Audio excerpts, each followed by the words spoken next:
Entrepreneurially Thinking is a presentation of BioSTL and CET, Center for Emerging Technologies, with RareGem Productions, changing the way you view new ventures, including you on the pathway to success with your business in the St. Louis marketplace and beyond.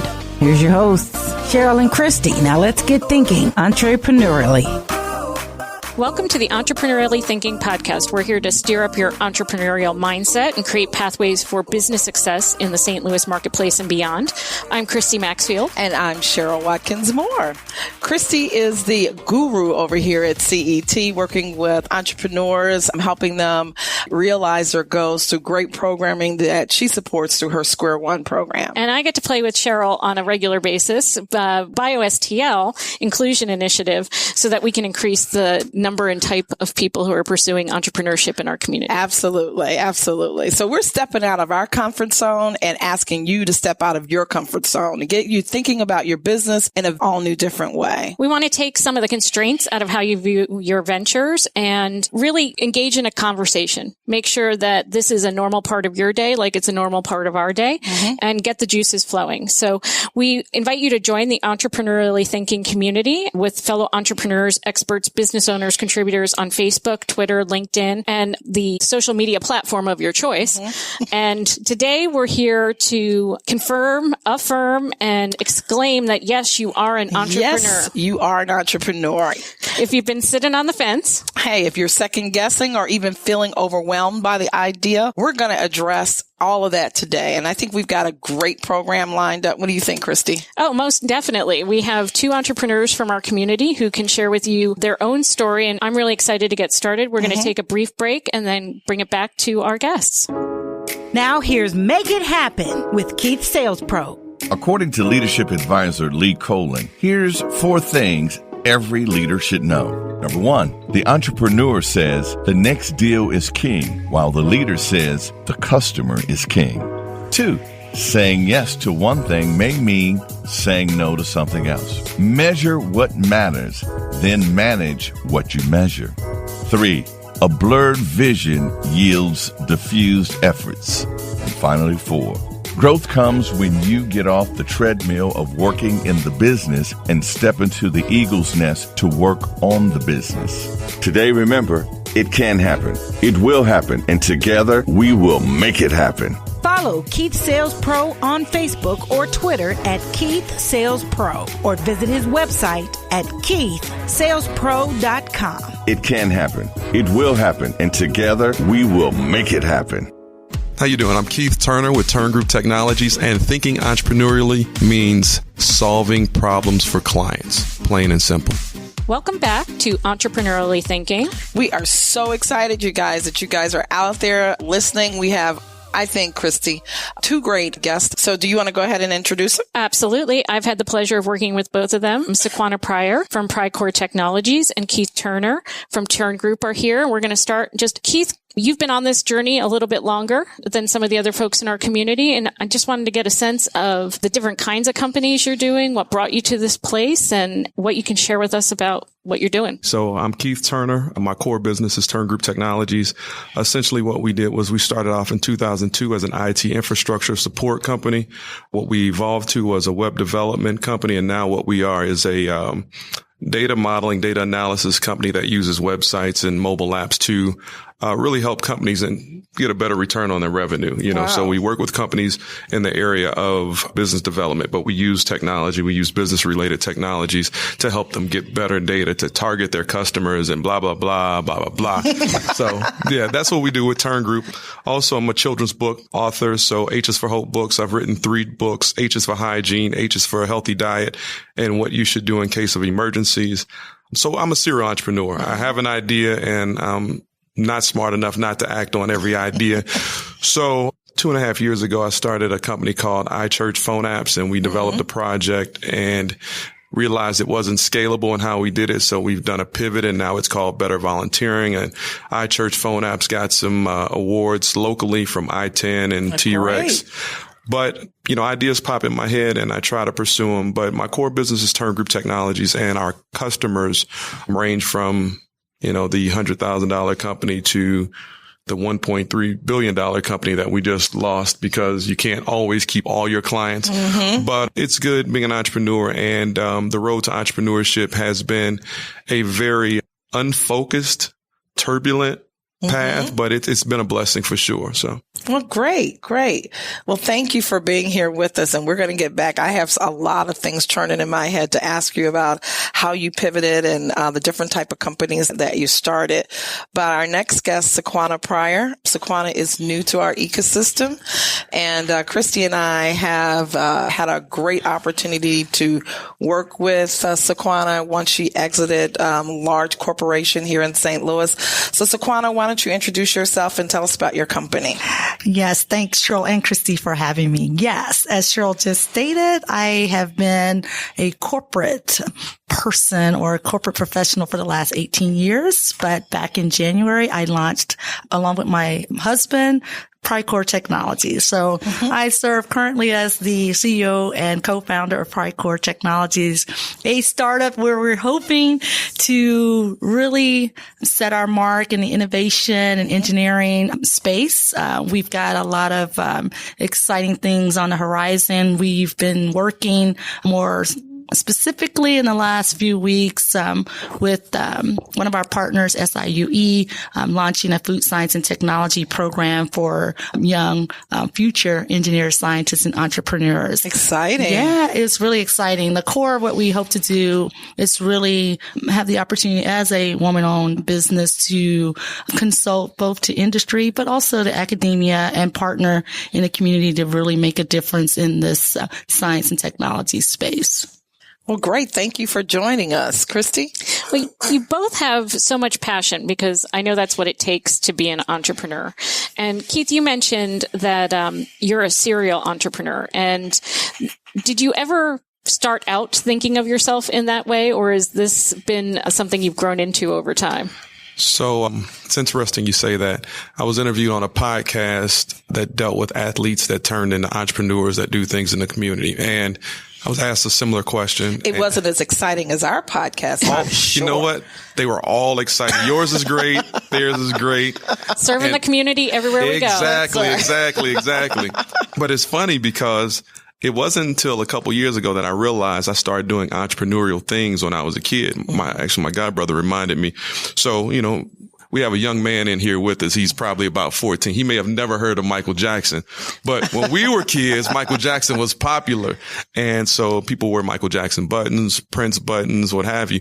And so I would get our Ebony magazine and I would cut the picture out and I would make my own buttons. And so my godbrother reminded me that, hey, you know what? You were doing entrepreneurial stuff because you were selling those for like $0.25, $1 when you were a kid. So, and on into college, I went to undergrad at Morehouse College and I did this illegal market in my room. I mean, I was an athlete. I was a football player. You created a new market? Yes. It was actually called the black market. Okay. And what happened was at night that sign would go on the door. And if you needed, a 2-liter of Sunny Delight or some Hawaiian Punch. So anyway, all of these were entrepreneurial ventures. So you were just another distributor, right? Yeah, I mean, I was looking for somebody who saw an opportunity. Hey, can I create my own ecosystem to make my own capital, make my own cash? And so the entrepreneurship road, I never thought of myself as a serial entrepreneur, but I always thought that one day I would be some type of entrepreneur. And when I moved back to St. Louis, a good guy from Detroit showed me really how to begin to purchase property and do things like that. So as I worked for somebody else, as we kind of talked about before we start recording,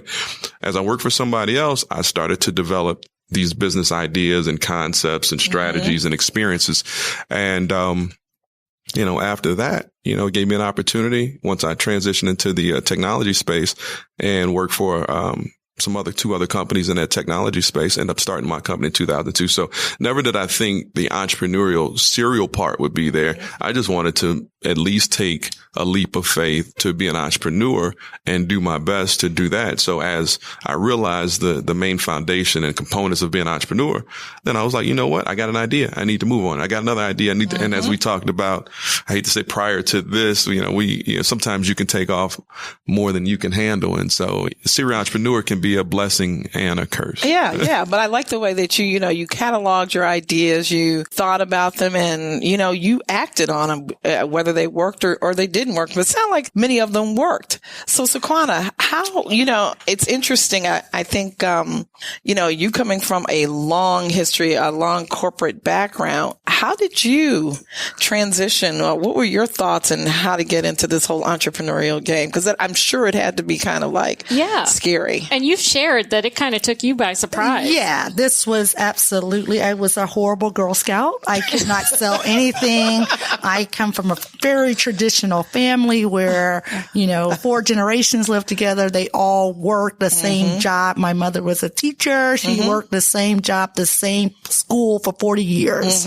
So, this whole idea of doing your own thing and getting out of your comfort zone, which was my corporate experience, which had served me, in my opinion, very well. And I think what's so interesting when you said that about corporate, we brought this up in one of our earlier shows. I don't know if it's an African American thing, but I know when I left corporate, I don't know if you experienced the same thing with your family looking at you cross-eyed to say, you left a good corporate job to do what? Definitely. Absolutely. I'm still trying to explain it to my grandmother, who I'm going to see here later on a flight as I'm going to meet my family later this weekend. But she explain it to myself. Yeah, absolutely. They have no idea what I'm doing, including my husband. Of course. Yeah, it just kind of happened. I mean, I had my corporate job. I had no idea 6 months ago or a year ago that I would be sitting and doing what I'm doing. There was no reason, no rhyme for me to be off on my own, launching anything.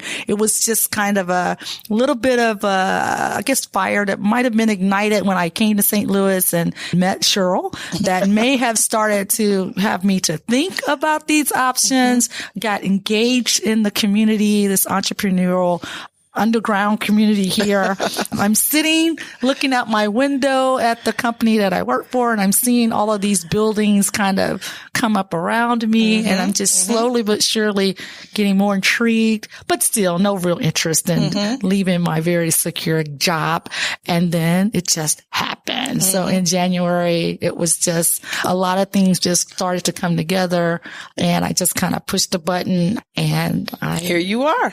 Here I am. You're doing Here it. I and am. I think, Keith, you talked about this at one time. It's like stepping out on faith. Oh, absolutely. Absolutely. Before I started TurnGroup Technologies, I had to really determine what was keeping me from stepping out and leaving the job that I had to work completely in a company that I started. And I didn't think about the foundational business components. I mean, I figured I'd find clients. Of course, I've learned differently since then. There's a whole different way of creating a problem solution scenario when starting a business. But I thought, hey, I had a skill set and I could offer that skill set and I could create a business. And what I realized was the thing that kept me from starting the business most was I'm 27.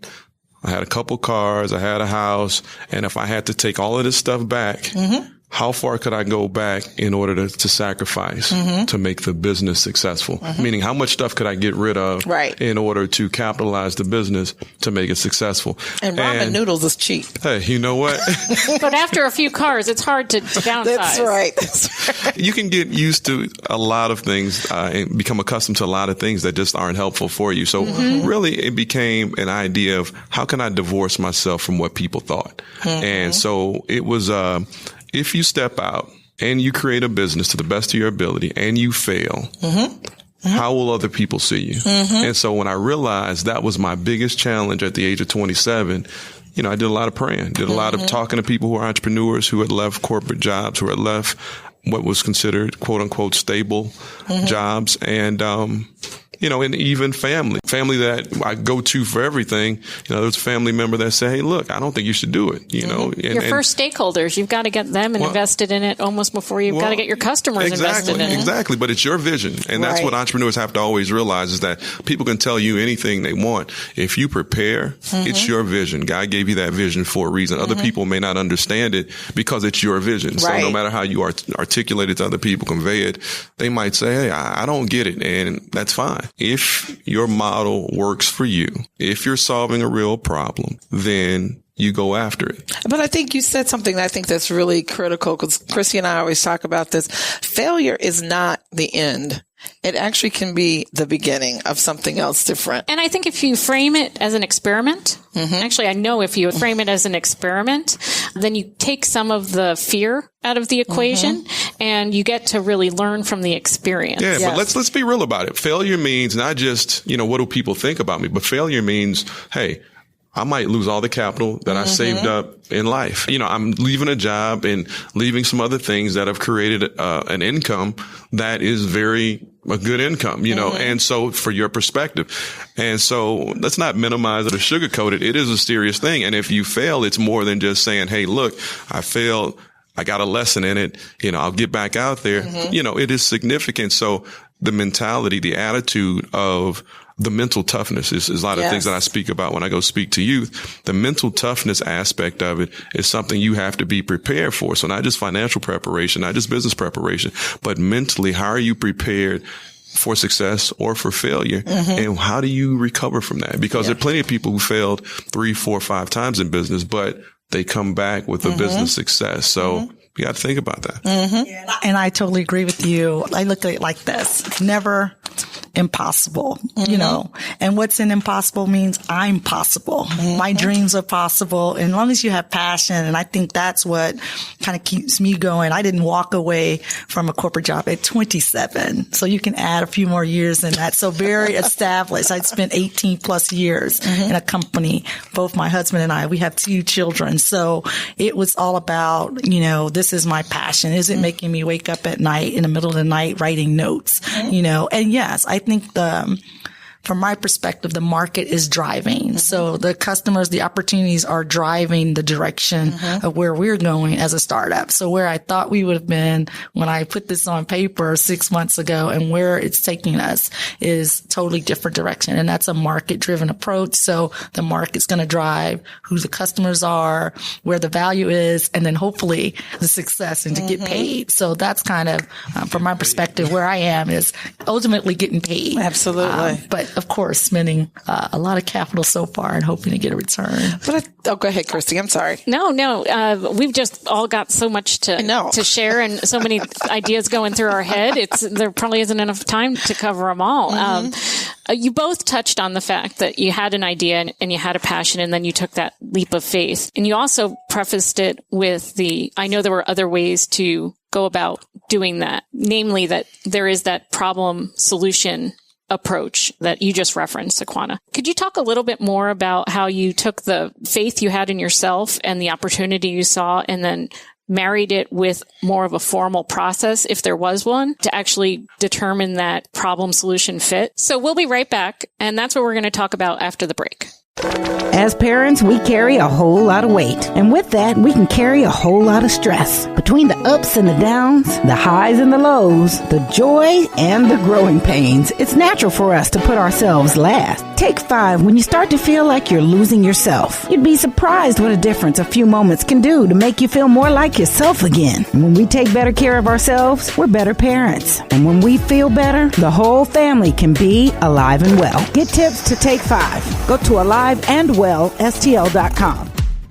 Hi, I'm Seqwana Pryor of Prycor Technologies, and thinking entrepreneurially means focus, passion, drive.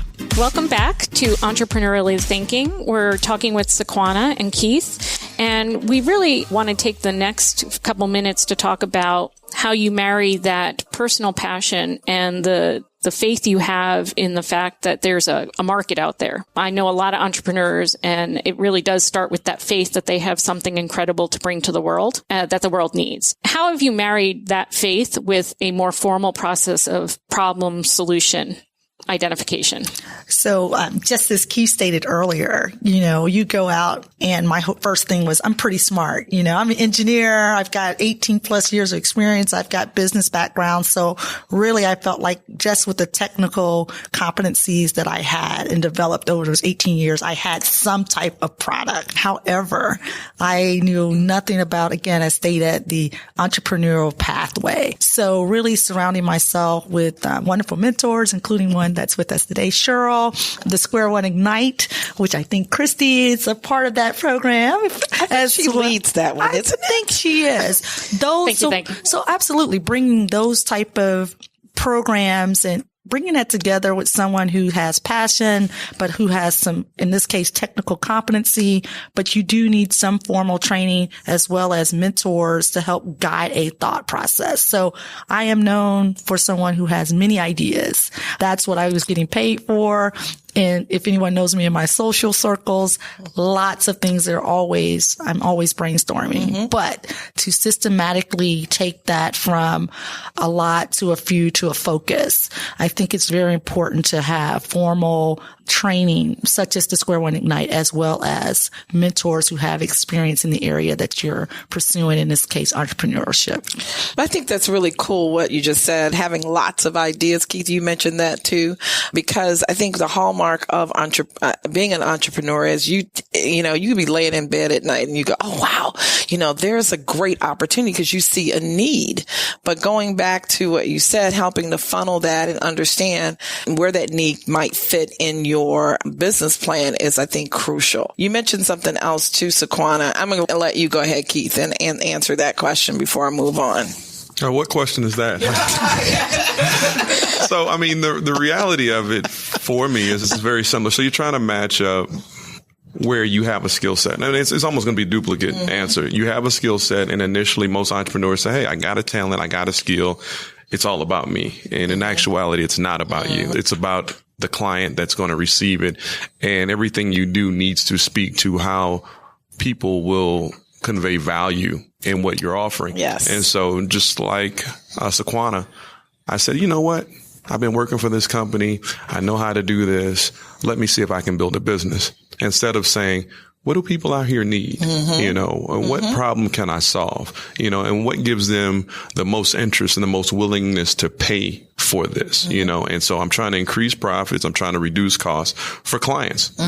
And so with that said, you want them to purchase your products, but you have to have a reason. You got to have a rationale. Exactly. So it's got to be, fear or joy or vanity. It's got to be something that's going to make somebody pay for it. Right. And that's really the perspective. That was the big transition from thinking about starting a business and thinking it was all about me and what I could offer to starting a business and learning, you know what? It's not about me at all. It's about the talent I can execute. It's about the technical skills that I have, but it's really about the client. If the client doesn't want to pay for what you're offering, or if you're targeting them improperly, then you're not going to be in business very long. Marketing versus sales approach, right? Very, understanding very the need. So you guys both touched on mentoring in some form or fashion.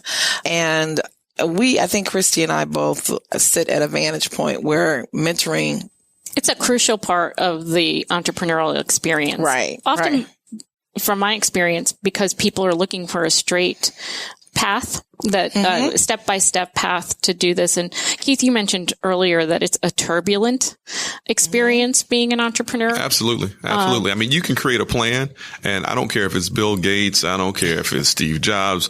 If you create a plan to get from point A to point B, and that plan is not somehow altered, you're lying. Because when anybody who has a success story, and I don't claim my story is a success story, but anybody that has a success story will tell you, my plan was to go here, then it zigzagged and it took me here.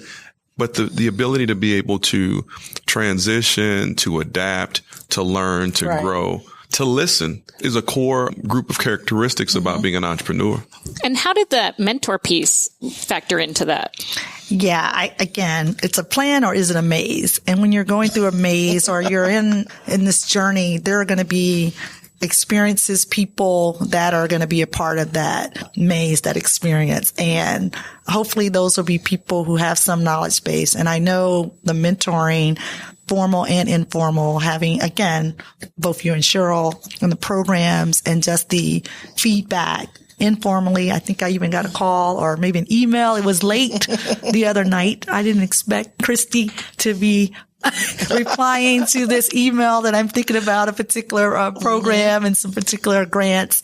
And there it is. Christy popped back a resource that also would be a great resource in this mentor space, in this entrepreneurial space to help me understand how to navigate through a particular proposal that I was thinking about. So that was kind of informal, but through a formal program like Seqwana Ignite, got to meet Christy. Christy and Square Ignite through Cheryl, and all of the mentoring Cheryl's been giving us. It's just kind of how it all works. So it's very, very critical. No matter how smart you think you are, what you think your product is, you really need people who can not only provide feedback, but can help redirect and help you focus. And I think one of the things that Christy and I have talked about too is that if you out there are very interested in testing the waters here in the entrepreneurial space, what a great way. If you're sitting in corporate America and you're thinking, I don't have that idea yet, but I'd like to contribute in a different way. Mentoring is an absolute excellent way to get involved in the whole ecosystem. It allows you to, one, help other people out from your knowledge, your experience, and help them create their vision. But I think it also allows you to expand your own vision as to what the possibilities could be if this is something that you want to get into. Most definitely. And thank you, Seqwana, for mentioning Square One. We have that Ignite program and as well as our boot camp, and we rely heavily on subject matter experts. So nobody wants to listen to me talk for 10 weeks, which is what our boot camp is. So I count on 30 to 50 subject matter experts to come in and share what they know, what they get paid to do every single day to the cohort, so that as these businesses progress, they know who to go to. So mentoring, subject matter expert, advisor, and frankly, a professional service provider. Ultimately, all these entrepreneurs, as they grow, need to intersect with a tremendous number of individuals that have expertise. And Absolutely. So in that way, I think it kind of cracks open what might be the underground that Seqwana mentioned and brings the light of day into something where there's just so much more room in the tent than you might think at first blush. And I think both of you all bring something to the table that most entrepreneurs, if you are somebody that's willing to listen and be coachable, and mentors who are willing to be honest and help build that business, that's a great marriage with young entrepreneurs. Powerful. Absolutely. So we always want to create a pathway for our listeners to explore entrepreneurship and innovation. And that means, what kind of takeaways are they going to have at the end of each podcast? What are we going to leave them with? What has been your experience as African-American entrepreneurs, particularly with going out on that leap of faith? Because we don't all have the same access to resources in our community. Not all entrepreneurship is created equal. Right. So as we try to close those gaps, is there something about your experience that you can share to help us understand better a particular challenge or strategy for overcoming a particular barrier? Yes. So for me, again, I've just been in a space for the last 6-8 months.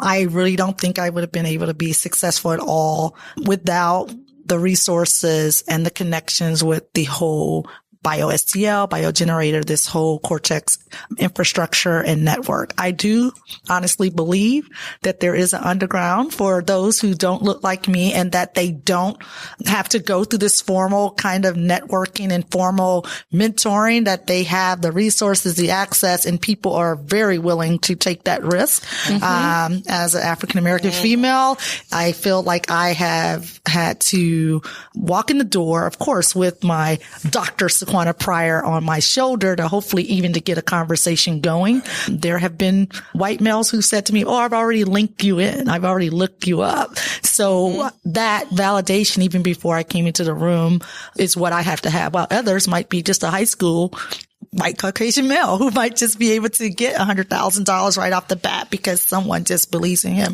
or his connections might just say, we're going to take that risk. I definitely think it's harder. I definitely think we need these formal programs, formal networks, formal communities like what we have here in the district. And frankly, without it, I don't think I would have been able to be as successful as I have to date.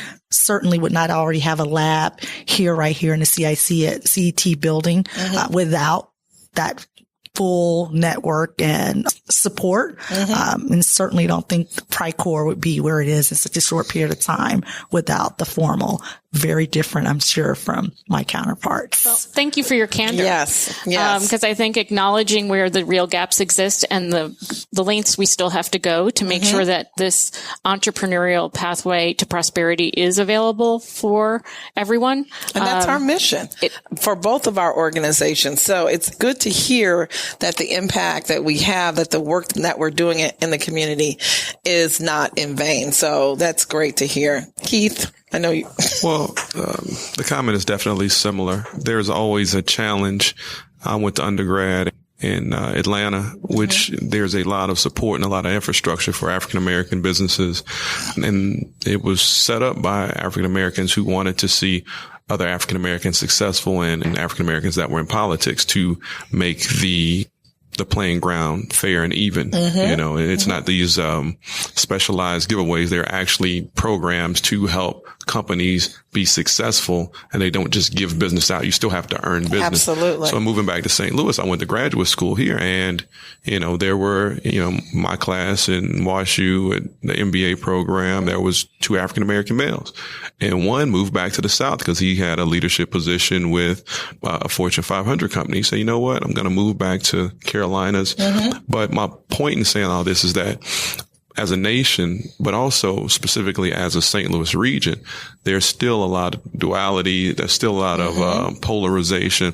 And I think that increases the success of business in the region as we start to bridge those gaps, you know. And so the reality of it is bridging those gaps, it helps the entire region. And we still have these different pockets of kind of preferential treatment because they have these relationships that go back through St. Louis. It's historical. And it's historical, you know, and it becomes a challenge for any business, especially African American owned businesses that, you know, want to grow, want to strive. But again, they're going to be obstacles. And so I don't feel like I've gotten a lot of help in general from, you know, anybody, but I'm thankful for the help that I've gotten and for the clients that I've been able to land and the people who have allowed and advised me as a young entrepreneur at 27 and now as 41, people who still want to lend advice or even value what I've learned. So yeah, it is still a very huge gap in how people get equitable resources and support.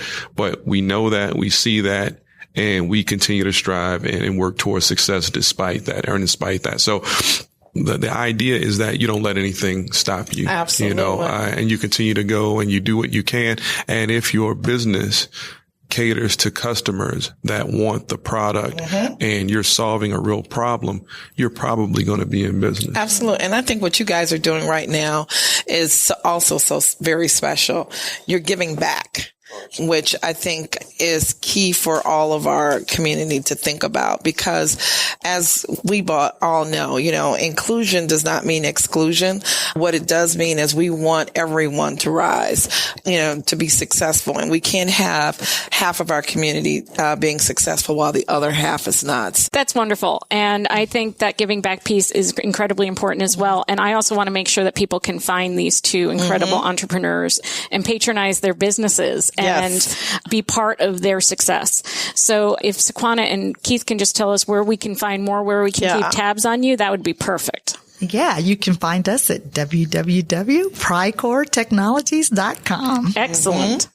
You can find me at TurnGroup, TurnGroup.com. Keith at TurnGroup.com is my email address, and feel free to reach out if you have any questions about our business. Absolutely. And these guys are going to be involved in programming that we do moving forward, because we're going to make sure you're involved in programming that we do. Absolutely. Featuring folks who are doing it, living it. That's a really important thing. We need to see ourselves in the community as women and as minorities. It's really important that we talk about what's possible and actually show what's possible. Absolutely. And so I know we're all blessed to have you as part of the community and for you to take out that time to give back and be part of paying it forward. So thank you for being with us today. Thank you guys so much. Thank you so much. This was fun. Absolutely. Well, you'll have to come back. Yes. Absolutely. Don't forget to look for us on all your favorite digital platforms and follow us so that you can stay in on the entrepreneurially thinking conversation.